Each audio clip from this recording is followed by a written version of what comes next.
Welcome to Impact Discipleship. It's another week of Kingdom Embassy Ministries' wise ancient teachings.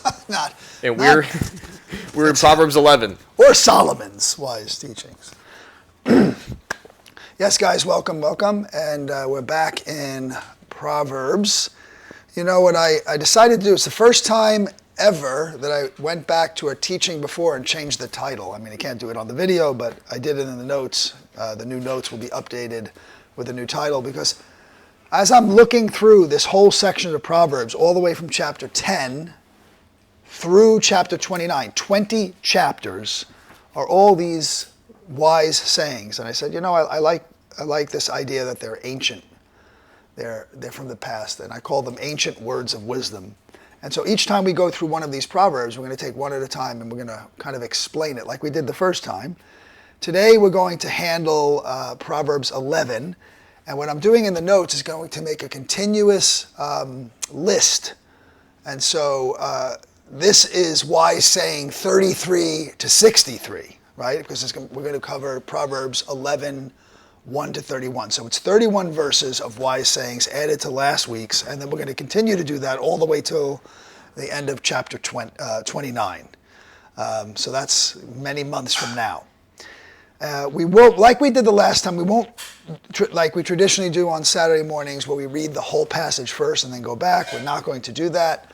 I'll leave that up to you if you want to read those 31 verses by themselves. They are in the notes if you want to just go ahead and read it. But what we'll do is we'll take each one, and like I did last time, I'm going to give you a key word or keyword phrase that I think summarizes what the wise saying is, or the word of wisdom. And then I'm going to read some notes that I had. I think that lends some insight. Okay? So let's just go through these. Let's power through them like we did last time. Proverbs 11:1. Dishonest scales are an abomination to the Lord, but a just weight is his delight. The key word here, it's going to be out of left field, it's going to seem, is others. Others. Abomination is a strong word. It connotes the worst of offenses. Oftentimes it refers to the heinous acts of sexual morality and the defilement of one's own body with what you put on it, in it, or what you do with it, and for idolatry and the worship of false gods. Compare those abominations to premeditated cheating. One must plan ahead to alter the equipment used to measure a fair transaction, and one must be committed to only his own well-being entirely in order to intentionally and with malice aforethought steal from his neighbor by stacking the cards against him. That is the complete opposite of what fulfills the highest command of God, to love God by loving and preferring one's neighbor. What is right in God's eyes is to love your neighbor and not cheat him. That is God's greatest pleasure. It's a lot to gain out of that. But you can see, like if you were going to cheat someone, you couldn't possibly prefer them. Number 2, and again, each one of these is just right out of the prop. So when I say number 2, it's Proverbs 11:2. When pride comes, then comes shame. But with the humble is wisdom. Key word, humility. If there is one infectious sin that best ruins a man's willingness to be wrong, stand corrected, or see the truth, it is pride. What stands out most in pride is the letter I. It's the I of pride that kills, but it murders oneself, not others. I will, I benefit, I'm first, I matter most. They all end up in ruin, utter embarrassment. Humility speaks a different language. It's the you in humility that predominates. You matter most. That means what you have to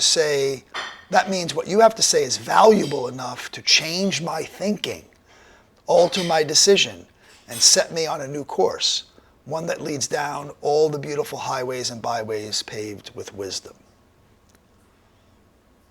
Number 3, the integrity of the upright will guide them, but the perversity of the unfaithful will destroy them. Key word, can you guess? Integrity. A man who seeks to be godly must be aligned with the heart and will of God in all matters of life, spirit, soul, and body. What does God want me to do is a man's primary guiding question to ask before every decision, and then to act truthfully in what he has discovered from God, whether in private or in the company of others. A man who first seeks to satisfy his own perverse, lustful desires will ultimately be the victim of those desires. Wow. Let's say that one again. A man who first seeks to satisfy his own perverse, lustful desires will ultimately be the victim of those desires. 4, riches do not profit in the day of wrath, but righteousness delivers from death. Key word, riches. You can't take it with you, famously follows the death of a rich man. Or you never see a U-Haul following a hearse. There is no amount of wealth, success, or earthly accomplishments that can satisfy the debt of a man's sin. Maybe I should just read that again. There is no amount of wealth, success, or earthly accomplishments that can satisfy the debt of a man's sin. The richest of men are paupers in the day of judgment, and unless he is clothed in the garment of God's righteousness through Christ, death is the total at the end of his final balance sheet.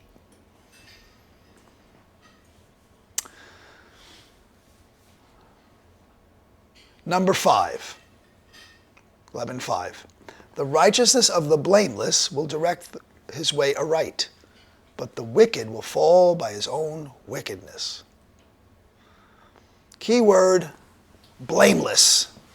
When a man seeks to satisfy the Lord in every aspect of his life, spirit, soul, and body, his desire to do so will not only define God's path for him via his openness to the Holy Spirit, but the Spirit will then strengthen him and help keep him on the lighted path. A man who seeks to satisfy his own evil desires is a blind man walking towards the edge of a high cliff. It is just a matter of time before he splats on the escarpment. You know what the escarpment is? It's the bottom of a cliff. Just so you know, for vocabulary purposes. Splat. Can you just picture a blind man waddling towards the edge of a cliff? That's a man who is wickedness in his ways, wickedness on his path, practicing wickedness. Proverbs 11:6, the righteousness of the upright will deliver him, but the unfaithful will be caught by their lust. Let me say something, by the way. When you're reading Proverbs on your own, you're going to notice lots of phrases repeated over and over again, or words like righteousness, right? If the key word in this was righteousness, then everything would be about righteousness. So what you have to do when you're reading these phrases is you have to look sometimes for the contrast that Solomon is making in the statement. Or sometimes it's a continuing idea. Sometimes he's like saying negative, negative, or positive, positive. Oftentimes it's back and forth. Oftentimes it's it's a contrast, right? Like he's saying the righteous and the unfaithful, right? So you have to look at the contrast that's happening to kind of pick out why is he using the word righteous here. He might use the word righteous 20 times in these 31 verses, but he's not always the emphasis isn't righteous. The emphasis is what righteousness is doing, right? So in this case, the righteous of the upright will deliver him. Righteousness is delivering someone. The unfaithful are caught in their lust. So the key word here is upright. The man who is pure of heart is preserved in his purity. He is guarded from falling to the temptation and the traps of sinful lusts. To the contrary, the man who goes it on his own, who believes the world is his playground and is meant to satisfy his every desire, will be ensnared by his lusts, the lust of his flesh, the lust of his eyes, and the pride of life. It will be as if he is trapped in the web of the most poisonous of spiders. It's just a matter of time before the fatal bite comes and the deadly neurotoxic and cytotoxic venom seeps into his veins and spreads like a wildfire to his organs and nerves. How about that for a description of an unfaithful person being caught in his lust? Think about that. That's what I'm saying. An unfaithful person gets caught in his lust. Amounts to, it's just a matter of time before the fatal bite comes from a deadly spider. And the neurotoxins and cytotoxins, that's the stuff that damages the nerves and the cells. The venom seeps into his veins and spreads through his whole body. Proverbs 11:7. What is your? It says, when the wicked man dies, his expectation will perish.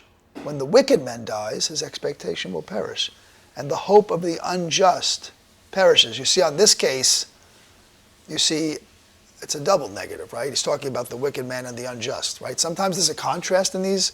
Sometimes it's a continuation. In this case, there's two negatives here, right? The key word here is injustice. What is your hope for the future? No man who deals in unfair practices and champions inequity will be rewarded with anything good. He who is motivated by evil and ways that are crooked should expect only that his life will end in utter disappointment. Number 8.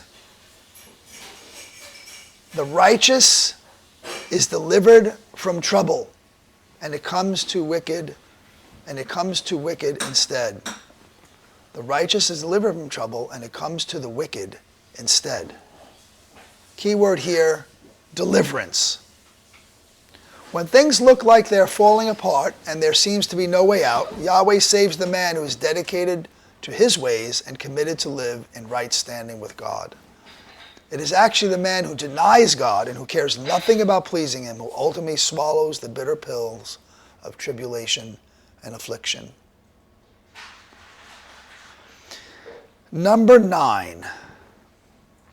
The hypocrite with his mouth destroys his neighbor, but through knowledge the righteous will be delivered.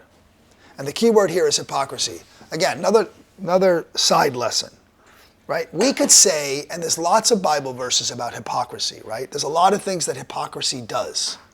It's a lot of things that hypocrisy says about the person who's a hypocrite. But this is specifically saying what hypocrisy does to another person, right? That's why it says the hypocrite with his mouth destroys his neighbor, right? So contextually, when you read passages like this, you want to focus on what is the fruit, rotten fruit of hypocrisy that we're focusing on in this specific, because we can say hypocrisy does a lot of bad things, but in this case, we're talking specifically about what does it do to your brother? What does it do to your neighbor? Versus knowledge, which delivers a righteous person, right? Got it? So the key word here is hypocrisy. There is no worse type of witness than one who holds himself out with his own words to be a man of God only to prove the opposite with his actions. This horrid type of behavior turns people away from God. A man who recognizes that his actions must be in harmony and in complete alignment with his words is much more effective in turning people towards God.